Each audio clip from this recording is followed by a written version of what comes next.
ربیع اول میں کسی بھی نماز کے بعد یہ آیت پڑھنا، 1 گھنٹے بعد معجزہ دیکھ لینا۔ ایک اللہ کا ولی اچانک آئے گا، 70 لاکھ دے کر چلا جائے گا۔ بسم اللہ الرحمن الرحیم۔ محترم ناظرین، یہ بڑا ہی مجرب وظیفہ ہے، بڑا ہی پاورفل وظیفہ ہے۔ ایک مرتبہ سچے دل سے پڑھ لو، اللہ پاک اتنی دولت سے نوازیں گے کہ کبھی سوچا بھی نہیں ہوگا۔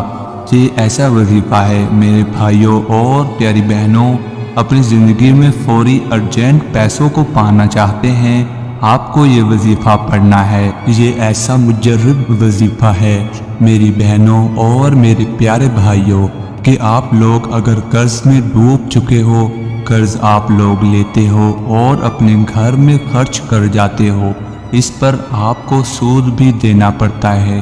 جو قرض آپ لیتے ہو اس میں دن بدن اضافہ ہی ہوتا جا رہا ہے۔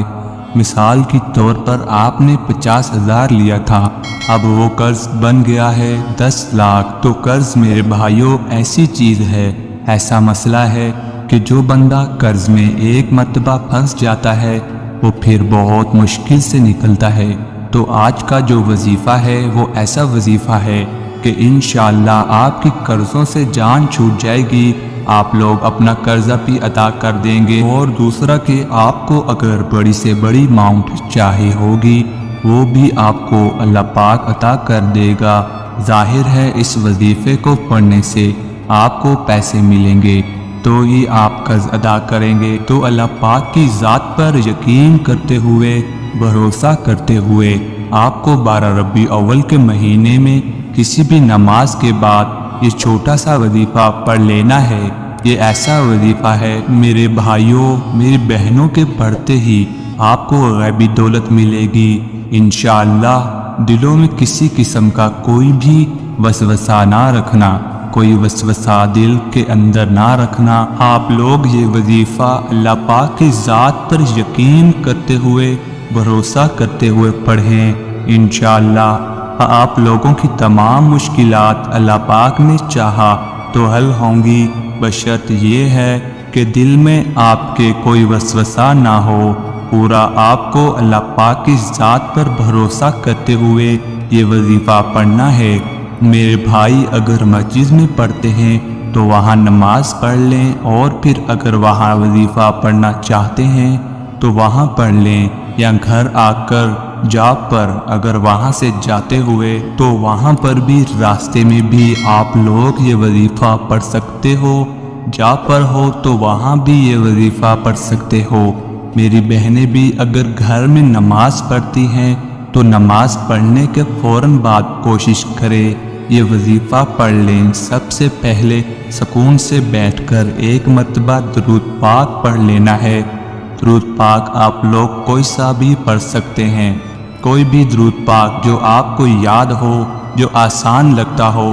صلی اللہ علیہ وآلہ وسلم یہ سب سے چھوٹا، سب سے آسان درود پاک ہے، آپ لوگوں کو اپنی سکرین پر بھی دکھ رہا ہوگا۔ آپ لوگ 1 مرتبہ کم سے کم یہ درود پاک لازمی پڑھ لیں۔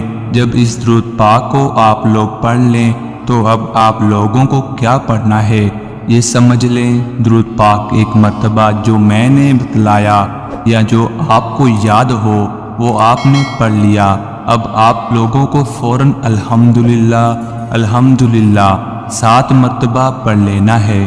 اللہ پاک نے چاہا تو جو حاجت ہوگی، جو مراد ہوگی، جس ترتیب سے یہ وظیفہ بتلایا جا رہا ہے، اگر آپ لوگ پڑھ لو گے تو انشاءاللہ آپ لوگوں کی تمام حاجتیں، تمام مرادیں پوری ہوں گی۔ اللہ پاک کے حکم سے الحمدللہ کا وظیفہ آپ نے پڑھ لیا۔ اب آپ لوگوں کو 2 نمبر پر کیا پڑھنا ہے؟ 3-4 وظائف ملا کر پورا آپ کو عمل کرنا ہے۔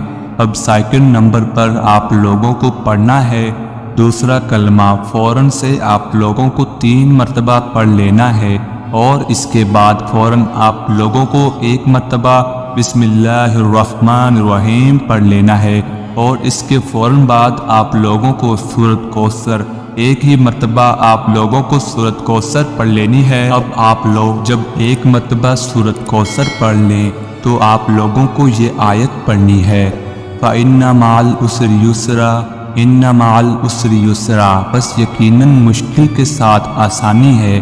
آپ لوگوں کو یہ آیت 7 مرتبہ پڑھ لینی ہے، سورۃ الم نشرہ کی، اور اس کے بعد فوراً آپ لوگوں کو، تمام بہنوں کو، تمام بھائیوں کو تسبیح کے دانوں پر یا پھر ہاتھوں کی انگلیوں پر آخر میں سبحان اللہ سبحان اللہ سبحان اللہ 7 مرتبہ آپ لوگوں کو آخر میں سبحان اللہ پڑھ کے ایک مرتبہ جو شروع میں درود پاک پڑھا تھا وہی درود پاک آخر میں پڑھ لینا ہے، اور اللہ پاک سے اپنی تمام حاجتوں کے لیے، مرادوں کے لیے دعا مانگ لینی ہے۔ اللہ پاک ضرور کرم فرمائیں گے۔ محترم ناظرین، ان مع العسر یسرا، بے شک دشواری کے ساتھ آسانی ہے۔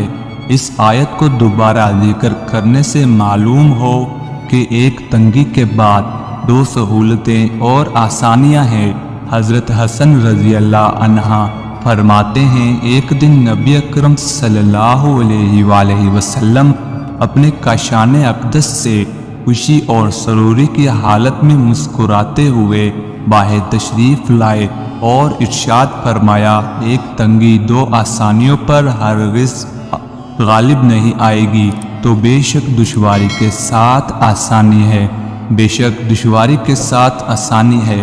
ناظرین، وظیفہ کرنے کے بعد آپ لوگوں نے سچے دل سے اللہ پاک سے دعا مانگنی ہے، بے شک وہ دعا قبول کرتا ہے۔ اے اللہ پاک، تو اپنی رحمت سے ہمارے گناہ معاف کر دے۔ اے اللہ پاک، ہمیں گمراہی کے راستے سے ہٹا کر صراط المستقیم کے راستے پر چلنے والا بنا دے۔ اے اللہ، ایسی نماز پڑھنے کی توفیق عطا کر جس نماز سے تو راضی ہو جائے۔ زندگی میں ایسے نیک عمل کرنے کی توفیق عطا کر جن عملوں سے تو راضی ہو جائے۔ ہمیں ایسی زندگی گزارنے کی توفیق عطا کر جس زندگی سے تو راضی ہو جائے۔ ایمان پر زندہ رکھ اور ایمان پر ہی موت عطا کر۔ اے اللہ، ہمیں تیرے احکام کی فرما برداری کرنے والا بنا اور تیرے پیارے حبیب جناب محمد رسول اللہ صلی اللہ علیہ وآلہ وسلم کے نیک اور پاکیزہ آداب کو اپنانے والا بنا دے۔ اے اللہ، ہماری پریشانیوں کو دور کر دے۔ اے اللہ، جو بیمار ہے انہیں شفائے کاملہ عطا فرما۔ اے اللہ، جو بے اولاد ہے انہیں اپنے خزانوں میں سے نیک اور صلاح رات عطا فرما۔ اے اللہ، جن کے جو کام رکے ہوئے ہیں وہ پورے کر دے۔ اے اللہ، بچھڑے ہوئوں کو ملا دے۔ اے اللہ، شادی شدہ جوڑوں میں محبت اور خلوص پیدا کر دے اور ان کی زندگیوں میں برکت ڈال دے۔ اے اللہ، تمام لڑکے اور لڑکیوں کے نصیب اچھے کر دے۔ اے اللہ، جو قرض کے بوجھ تلے ڈوبے ہوئے ہیں ان کا قرض جلد سے جلد ادا کروا دے۔ اے رب العزت، شیطان سے ہماری حفاظت فرما۔ اے اللہ، حلال رزق کمانے کی توفیق عطا فرما۔ آمین یا رب العالمین۔ اللہ ہم سب کا حامی و ناصر ہو۔ ناظرین، کمنٹ باکس میں اللہ تعالیٰ کے 99 ناموں میں سے ایک نام ضرور ٹائپ کریں۔